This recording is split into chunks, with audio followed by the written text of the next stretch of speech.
Puas apa tidak melihat hasil quick count Prof saat ini? Tentu tidak puas kalau ditanya puas. Tapi kalau terprediksikan tuh tidak sama sekali. Itu kan ada politik gentong babi. Ada politik pegang kerah gitu. Orang yang pejabat nih, yang pegang kerah ini yang pejabat. Apakah pejabat desa, apakah pejabat pusat, daerah dipegang. Kamu punya kasus ini loh. Kamu kalau enggak ini masuk kasusmu dibuka. Nah ini laporan-laporan yang seperti ini banyak. Pemilu tuh dalam pikiran saya lebih banyak adu curang.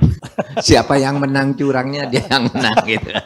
Dan untuk menang curang tuh ya siapa yang lebih punya akses ke kekuasaan. Kalau Prof sendiri yakin ada kecurangan nggak kira-kira? Sangat amat yakin. Walah.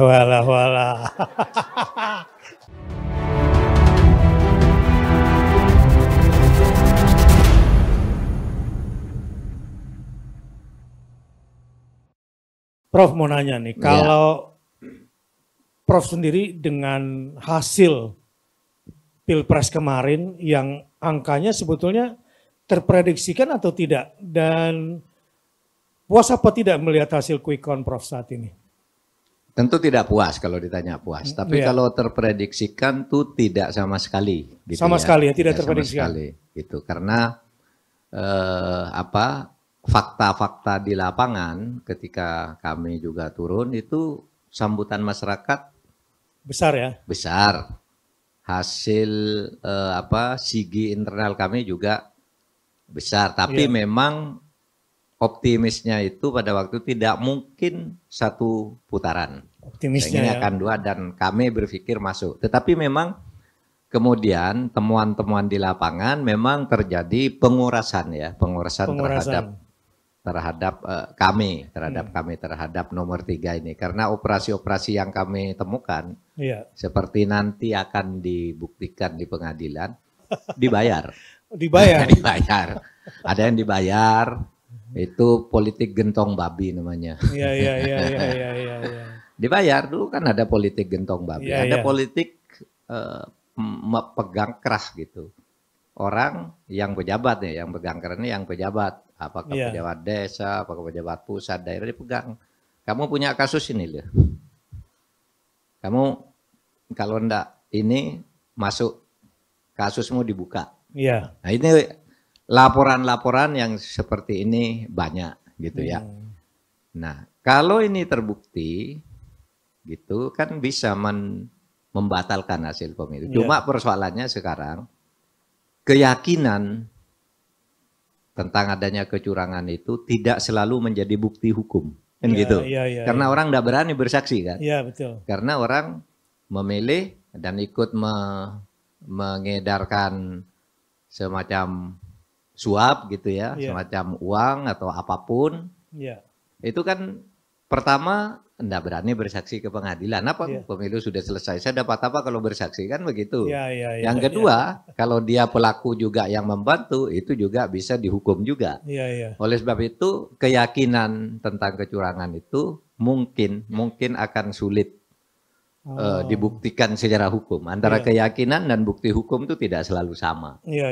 Oleh sebab itu pilihan lainnya bukan hanya hukum kan, ada politik. Ada itulah kemudian muncul jalur angket hak angket.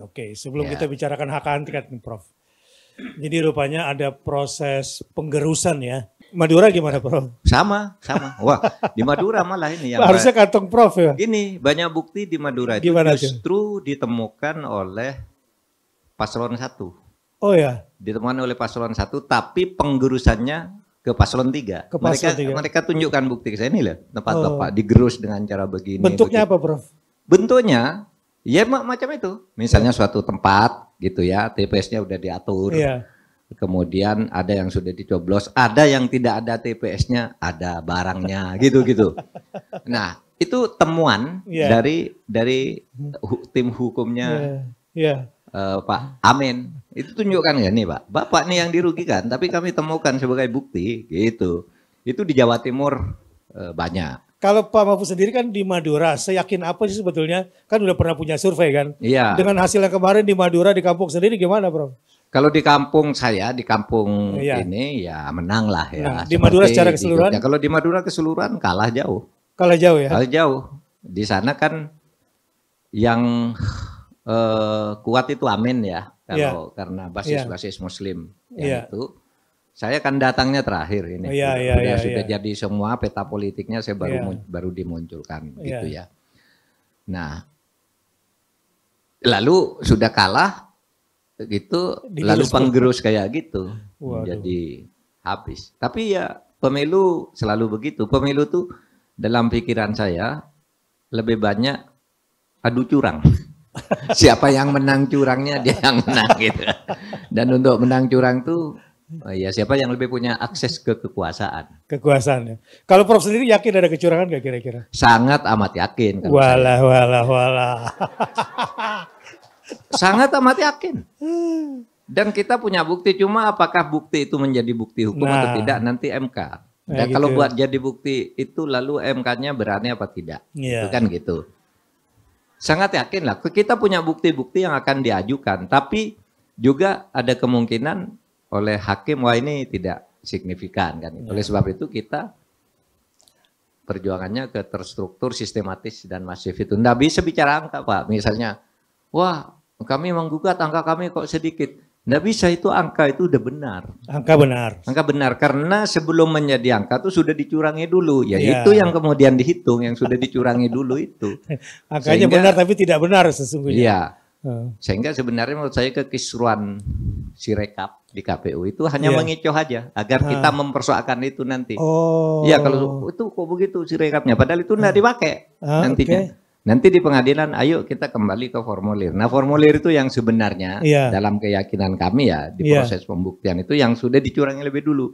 Ada yang sudah dicoblos duluan, ada yang sebenarnya orang berhak memilih di situ, milih. Ada yang membawa kartu-kartu yang banyak, lebih dari yang ini dari luar bawa lalu dicoblos, itu yang kita temukan. Jangankan di Madura ya, di daerah Bekasi ini aja kan terlihat tuh ada seorang ibu dikasih kartu pemilih, coba tunjukkan dulu ke hadirin bahwa kartunya ini benar. Begitu dibuka udah dicoblos. Ketua KPPS-nya pun kaget loh, kok dicoblos gitu. Kok ketahuan gitu maksudnya kira-kira. Ini sulap-sulapan di kota loh. Di kota ya. Apalagi di Bekasi, daerah gunung-gunung. Iya, luar biasa. Gitu. Mungkin tapi ya pemilu selalu begitu. Iya. Seru juga ya dengerinnya. Tadi tuh saya mau bilang begini, Kang Aep dulu pernah bilang, kemarin waktu pertemuan pekan lalu bilang begini, jangan sampai ada Prabowo Syndrome. Saya bilang apa Prabowo Syndrome? Nuduh orang curang tapi nggak punya bukti. Untuk membuktikan ini besok kelihatannya baik paslon 01 maupun 03, kelihatannya banyak berharap sama Pak Mahfud loh. Karena Pak Mahfud yang sangat mengerti dan lama menjadi ketua MK kan. Ya tapi saya bukan menjadi hakim sekarang. Iya. Ilmunya maksudnya, ilmunya. Enggak, ilmu bisa enggak dipakai oleh orang yang tidak punya keberanian. Gitu ya? Sering terjadi.